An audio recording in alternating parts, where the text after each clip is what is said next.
La crisis de tequila lo que demostró cuando México devalúa es que Argentina era el país que más sufría a nivel internacional. Hola y bienvenido a Watch Mojo Español. Yo soy Jackie y hoy conoceremos momentos impresionantes que congelaron a Latinoamérica exclusivamente durante los años 90. Y hacia sus familias no siento ningún remordimiento. Siento mucho remordimiento por mi familia. Número 10. El fin del mundo en el 2000. De esta manera, si se colocaba por ejemplo 98, el sistema comprendía que era el año 1998. Si se colocaba 99, era el año 99. Pero ¿qué pasaría cuando le tocara su turno al doble cero? El terror del cambio de milenio generó un fenómeno global conocido como el efecto J2K, que en Latinoamérica se mezcló con creencias apocalípticas, desinformación tecnológica y una creciente ansiedad social. En países como México, Argentina y Colombia, medios de comunicación y líderes religiosos alimentaron el temor de un colapso informático que supuestamente paralizaría sistemas bancarios, servicios públicos y comunicaciones. Directivos, ingenieros, programadores, especialistas en sistemas y toda clase de trabajadores debieron quedarse en sus puestos, en vilo, atentos a lo que ocurría. Debido al alcance de las reacciones, la situación marcó un precedente en cómo Latinoamérica enfrentaría futuras crisis mediáticas y digitales. Distintos espectáculos pirotécnicos llenaron de color el cielo de la capital. La infaltable champaña, símbolo de toda celebración.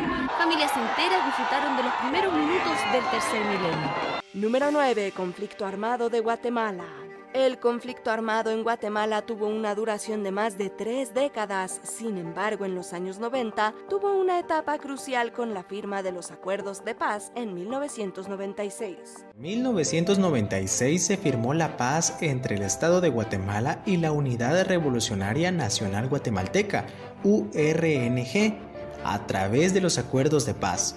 Han transcurrido más de 20 años de la firma de los acuerdos de paz. Este proceso cerró un ciclo de violencia que dejó más de 200.000 muertos, en su mayoría indígenas, víctimas de masacres y desapariciones forzadas de adultos e incluso niños. La transición hacia la paz no solo transformó la política guatemalteca, sino que sirvió como modelo imperfecto para otros países latinoamericanos que enfrentaban conflictos internos como Colombia y Perú. El Estado dejó de violar los derechos humanos de manera sistemática.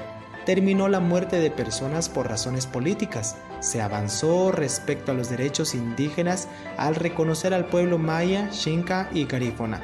El caso guatemalteco se convirtió en un referente para organismos internacionales que buscaban promover la reconciliación en contextos después de los conflictos. Nosotros venimos a firmar la paz y venimos para quedarnos en Guatemala a seguir luchando por las aspiraciones más profundas de este pueblo por el cual hemos dado gran parte de nuestra vida. Número 8. Ola de secuestros. Con sus influencias criminales se inició en el delito de secuestro. Su primera víctima, un empresario mexiquense, al que asesinó tras 2 semanas en cautiverio. El toque personal de Daniel Arismendi era cortar una oreja o dedos a sus víctimas, como prueba de vida y apresurar así las negociaciones. Desgraciadamente, los secuestros se volvieron bastante populares entre los criminales en México como forma de adquirir dinero durante los años 90. El crecimiento de grupos delictivos especializados como los mochaorejas generó un clima de miedo y el fenómeno se intensificó por la debilidad institucional, la corrupción policial y la falta de protocolos efectivos. La banda del Mocha Oreja se convirtió en un negocio familiar, en la que participó su hermano Aurelio, su medio hermano Juan, así como su esposa María de Lourdes, entre otros muchos familiares. El impacto se extendió a Latinoamérica, pues países como Colombia y Venezuela enfrentaron crisis similares, lo que llevó a una cooperación regional en materia de seguridad y legislación. En México, el auge de empresas de seguridad privada y cambios en el Código Penal reflejaron una transformación social marcada por la desconfianza y la privatización del bienestar de los ciudadanos. Nicolás Andrés Caletri, alias el italiano, uno de los secuestradores más sanguinarios del siglo pasado, incluso se atrevió a secuestrar al sobrino del Mochaorejas. Número 7. El caso de la Universidad Libre de Barranquilla. Durante los años 90, Colombia fue sacudida por un macabro hallazgo en la Universidad Libre de Barranquilla. Se encontraron cuerpos dentro de las instalaciones, lo que reveló una red criminal que utilizaba personas en situación de calle para utilizar sus restos en prácticas médicas clandestinas. Se sabe era que los mataban con el objeto de vender sus cuerpos ahí mismo. O sea, ese muerto tenía un valor. Ese muerto iba derecho al anfiteatro de la Facultad de Medicina de la Universidad Libre.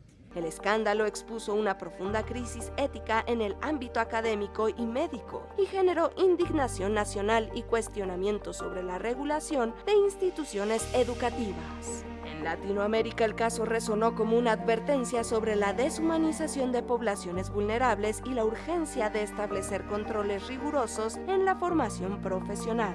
Los estudiantes no sabían la procedencia y probablemente con seguridad los profesores tampoco. Los profesores no se ocupan de ese asunto, los profesores van al anfiteatro a dar la clase de anatomía. Además, abrió un debate sobre la responsabilidad institucional y el papel del Estado en garantizar que la educación superior no se convierta en cómplice de prácticas aberrantes bajo el amparo de la ciencia. Por eso no era raro ni despertaba suspicacia que los cuerpos estuvieran allí, metidos algunos en formol. Número 6. La Mataviejitas. Yo soy la señora Juana Barraza Samperi. ¿Ruda o técnica? Ruda de corazón. ¿Y dónde es más ruda, aquí o en casa? Pues en los dos lados. Juana Barraza, conocida como la Mataviejitas, fue una asesina serial que operó en la Ciudad de México durante los años 90 y principios de los 2000, responsable de la muerte de al menos 17 mujeres mayores. Cada vez que mataba a una mujer, era como si matara a su propia madre. Odiaba a las señoras porque mi mamá me maltrataba, me pegaba.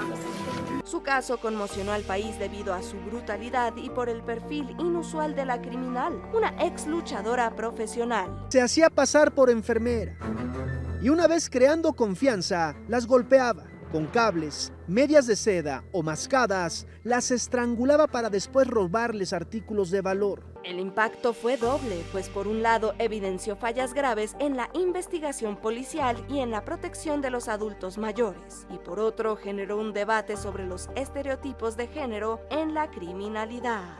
Número 5. Atentado AMIA.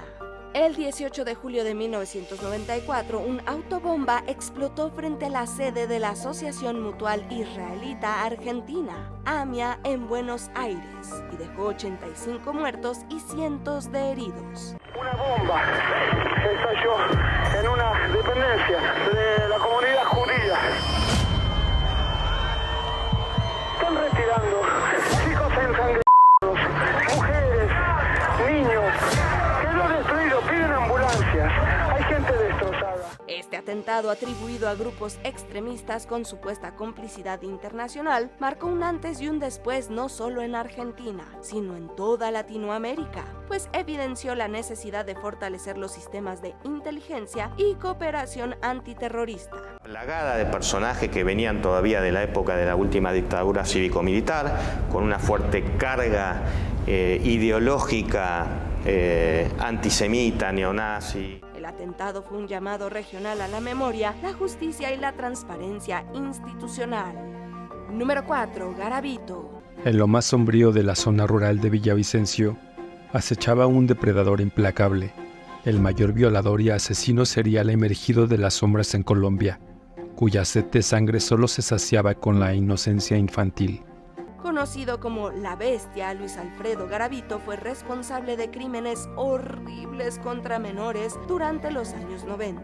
Su captura reveló una serie de fallas estructurales en el sistema judicial, policial y de protección infantil, y el caso generó horror y reflexión en toda Latinoamérica, donde se intensificaron las campañas de prevención del abuso infantil y se modificaron las penas para crímenes así de atroces. Y ha revelado en diversas entrevistas que el origen de sus perturbaciones psicológicas se remonta a su pasado, cuando sufrió abusos por parte de su padre y de un amigo cercano a este. Su historia evidenció cómo los traumas sociales y la negligencia estatal pueden incubar monstruos y cómo la justicia debe ser proporcional al daño causado, especialmente en contextos de vulnerabilidad extrema. Los crímenes que cometió desde 1992 serían juzgados a través de las rejas. Número 3. Huracán Mitch. En En 1998, el huracán Mitch devastó Centroamérica, especialmente Honduras y Nicaragua, donde dejó más de 11.000 muertos y millones de damnificados. No hubo región de Honduras que no fuera afectada por las descomunales precipitaciones y fuerza del Mitch, siendo Tegucigalpa una de las más afectadas. Uno de los desastres naturales más destructivos del continente, con consecuencias económicas, sociales y ambientales que se resintieron durante décadas. Entre las víctimas mortales figuran el entonces alcalde capitalino César Castellanos en un accidente de un helicóptero de la Fuerza Aérea hondureña el 1 de noviembre de 1998. En Latinoamérica, el huracán impulsó una mayor cooperación internacional y la creación de mecanismos de ayuda humanitaria, así como la necesidad de políticas de prevención y resiliencia. Todavía hoy, 25 años después del Mitch, encontramos que no somos una ciudad resiliente, no somos un país resiliente, porque no hemos logrado salir todavía de ese pasado. Mitch no solo destruyó territorios, sino que reveló las desigualdades que amplifican el impacto de los desastres naturales. Número 2. Caída del peso en el 94. No nos olvidemos que esta crisis explotó en México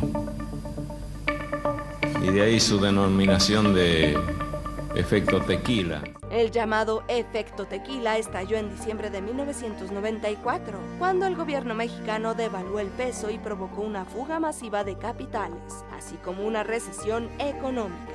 El impacto fue inmediato: inflación, desempleo y pérdida de confianza en los mercados emergentes. A las 8 de la mañana del 20 de diciembre de 1994, Jaime Serra Puche, secretario de Hacienda y Crédito Público, anunciaba que el peso ampliaba su banda de flotación un 15%. Fue un mensaje impreciso, dicen, vago, errático. Además, esta crisis no solo afectó al país, sino que tuvo repercusiones en toda Latinoamérica, donde se temía un efecto dominó financiero, por lo que países como Argentina y Brasil reforzaron sus políticas monetarias y se intensificó el debate sobre la dependencia de capitales extranjeros. Las consecuencias económicas de esta crisis, llamadas efecto tequila, fueron la salida de capitales, la devaluación, disminución de las reservas internacionales, quiebra de bancos, caída del Producto Interno Bruto y pérdida de empleos. Aún no hemos llegado al final, pero ya casi. Solo no olvides suscribirte a nuestro canal y activar la campana para recibir notificaciones de nuestros últimos videos. Muy bien, vayamos al final. Número 1. Asesinato de Pablo Escobar. El 2 de diciembre de 1993, Pablo Escobar, líder del cártel de Medellín, fue abatido por fuerzas especiales colombianas y su muerte marcó el fin de una era de violencia extrema, aunque no del narcotráfico. Él tuvo a su propia nación como rehén mientras mantenía a raya a una superpotencia. Fue muy difícil atrapar a Pablo, no solo por la corrupción, sino porque se trasladaba constantemente. En Colombia, el evento fue recibido con alivio y temor, pues dejó un vacío que otros grupos criminales rápidamente ocuparon. Recibió 3 disparos, uno en la parte posterior de la pierna, otro en la cadera. Son tiros fulminantes, pero ninguno de ellos asegura la muerte. El tiro mortal fue a través del oído derecho. En Latinoamérica, este evento simbolizó la complejidad de la lucha contra el narcotráfico, donde la eliminación de un capo no garantiza la erradicación del sistema. Después de que cayera Pablo, los que controlaban todo Medellín eran los Pepes, que desapareció después de cumplir su objetivo. En esa zona de Medellín estaban los paramilitares, liderado por los hermanos Castaño, en donde destacaba Carlos Castaño Gil, junto a Don Berna, que terminó tomando mucho poder. Además, generó un cambio en la narrativa mediática sobre el crimen organizado, influenciando políticas de seguridad y cooperación internacional. ¿Qué otros momentos impresionantes que marcaron a Latinoamérica recuerdas? Cuéntanos en los comentarios y no te pierdas estos otros videos originales de WatchMojo Español.